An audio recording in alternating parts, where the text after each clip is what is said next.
member nations, medical associations, with over 9 million physician members.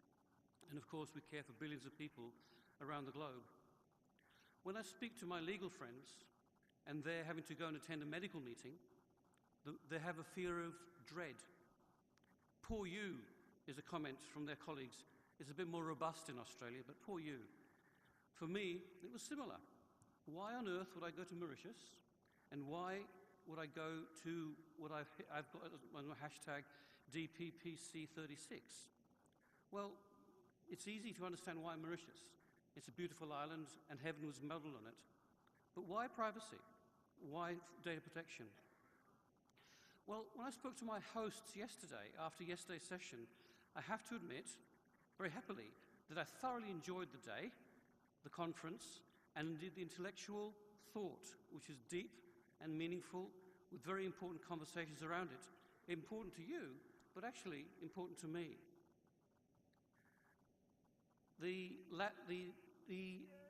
work that you talked about yesterday morning was about data as a human right, privacy as a human right, and properly framed, this could address inequity and support the endeavour in many ways of helping people to live flourishing lives. This notion of living flourishing lives is one that I'm actually channeling my mentor and friend from the World Medical Association, who's actually the President-elect, Sir Michael Marmot, who chaired the WHO Commission into the Social Determinants of Health. The Commission of Social Determinants of Health noted that health and healthcare goes beyond the healthcare that people get, and impacts on their life are far beyond just getting their health care. And we heard of some of these yesterday in terms of accessing information and data and making sure that they are treated with respect. We are treated with respect with regard to the information that we have, information that we provide. Our H20 meeting in Melbourne in November, which is just before the G20 leaders meeting, also in Australia, will look at some of these issues, because it's really important that we make the point that healthy people actually are part of a healthy economy, and healthy people are happy people, and it's important that we keep them in that way, and we don't actually make their privacy open to all. So, to me, privacy and data protection is something I do every day. In my work in technology and health, otherwise known as e-health, privacy was about the privacy impact statement. So it was privacy impact statement, tick, and that was it. It was not built into the way in which you handled data and the whole agenda around e-health. In fact, it was David's wife who helped us with this many years ago when this was going through the processes in Australia.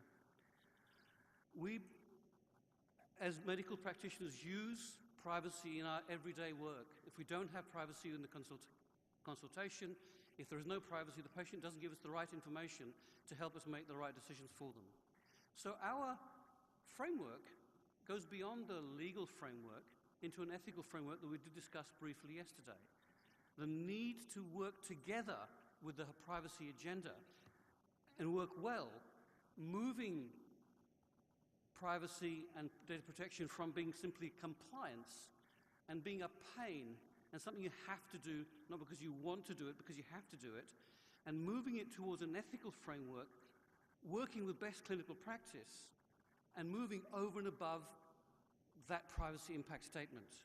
We need to align those agendas. When we worked on this in Australia, we actually did some of this work aligning agendas. In fact, Malcolm worked with us when I was with the Australian Medical Association in an e-health experts advisory group to make sure we had the right settings for using privacy and working with the clinical ethics that we have to make the way things work in that agenda. In time, in Australia, we actually changed the law of privacy around the individual health identifier through the Health Identifiers legislation that was passed through the Parliament of Australia in 2010. E-health, however, is not a bed of roses in Australia, and if you talk to anybody from Australia, they'll probably tell you that. Paul Chadwick might be here. He might have some great stories to tell you. I can certainly tell you some. I won't go down that road because I've got limited time. But ultimately, when you have a program that comes from top down and is looking at some of these parameters that we have in the clinical setting, including privacy, as being an add-on or a blocker or something that stops very clever people doing very clever things, then we have a problem. If you have a setting where you're actually using clinicians and you're using the privacy agenda to make care safe, best quality, best practice, and ensuring that the rights of the individual, then you're onto the right way. Many people here have seen the systems in the US, with the $23 billion spent in the high-tech system as part of the Affordable Care Act, or from Canada and Health Infoway, and indeed Connecting for Health in the UK, not to mention Gematic, which of course has its own problems. So because of all these things, there's not a jurisdiction in the world that I know of where people are happy with the way in which they have to use technology in health, or indeed the settings around the privacy. And we are going to be putting together an international conference at the WMA to bring people from around the world about this agenda to understand better how can you make the technology useful? How can you make it usable? How can you make it have some usability and make sure there is a real meaningful use of it, something that actually makes a difference to patient care? And built into that, absolutely from bottom up, is privacy, because ultimately we don't get good information from patients if we don't get that confidentiality and privacy and ensure the data is protected. If I could break you off because you're... 1 second. The biggest agenda before us right now is the whole business of health databases and biobanks, which are exploding rapidly and causing us a significant need to understand how best to deal with these in today's world. Data, databases, and biobanks. It's an emerging agenda, and certainly would value your help in that. Thank you. And since we've heard two Australian accents, it's good that we hear something else. Gerard Lomel is the president of the Commission Nationale de la Protection des Dons in Luxembourg. And please, just for time purposes, if you could keep to the agenda of less than 8 minutes. Thank you, Chair. Coming from another part of the world, so I speak a little bit about e-health in Europe, in particular in my country, about our experience dealing with data protection issues in the course of the implementation of a national electronic health system. I would like to report about our interaction with, as the country's competent data protection authority, with governmental services and the project team in charge of the implementation of electronic health file system platform, with the goal to contribute to make this project data protection proof and worth for the confidence of the public. You remember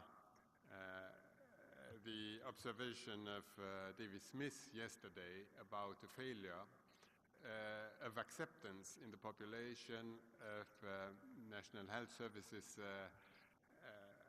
health summaries depository in Great Britain. So our goal is or was to contribute to enhance trust in the system setup.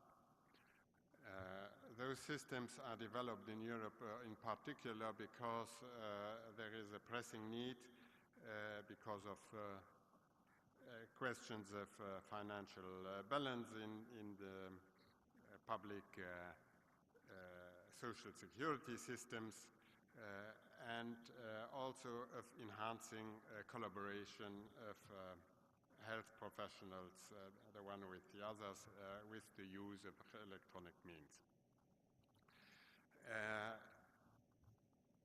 The key innovative elements are the introduction of the electronic health records and the introduction of a referred doctor chosen by the patient, entrusted with the role of guiding his path through the public to the through the universal health system services.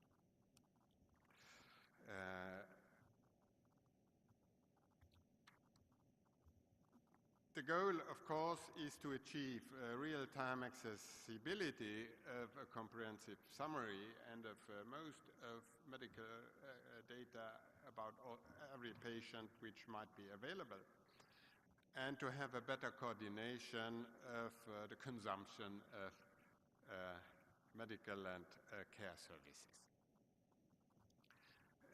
Since 10 years, almost the European Commission is promoting e-health strategies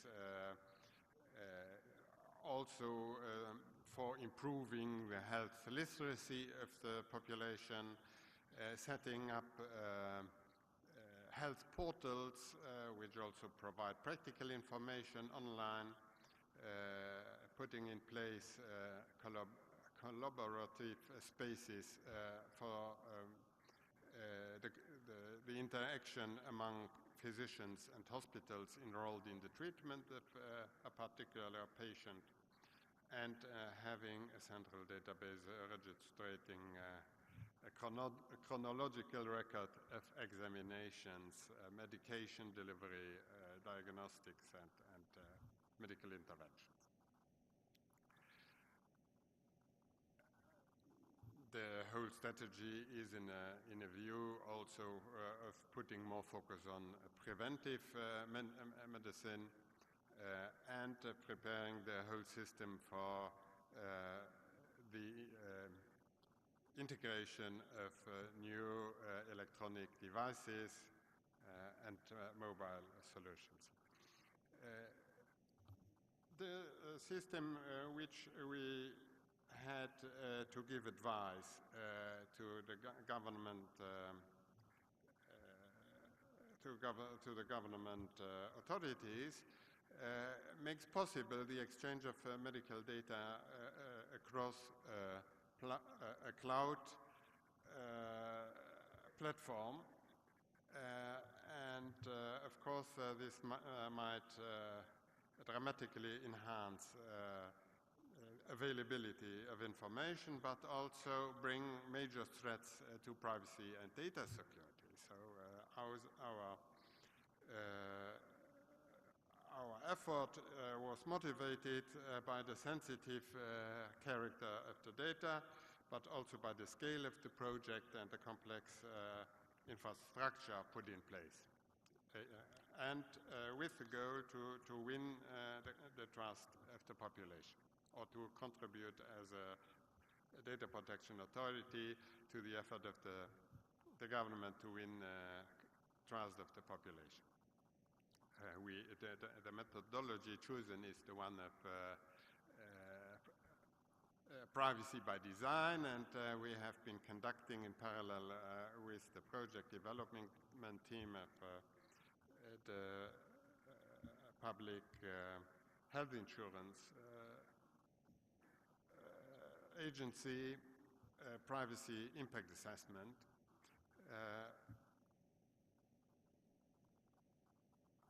and I would like just to show the main issues addressed within this common effort, which are starting, of course, with an evaluation of the chosen architecture of the system, the model with the central indexation of the data, partly decentralized storage of the data, and the platform gathering them and making them available in real time to health professionals enrolled in the treatments and in the care of the patient. We made a detailed analysis of all potential privacy risks, but we focused also especially on data security issues, on the technical level of security of the platform and its operations. At the end, we held also a very close look to the possibilities offered to the patient to express his own consent or to opt out, and to the tools offered to him to be put in control over his own data. Just here to summarize the major points which we had a look in our PIA, and which conducted to conclusions which are currently discussed critically with the agency which is in charge to put during the next months the system into operation. So we are still debating about several substantial improvements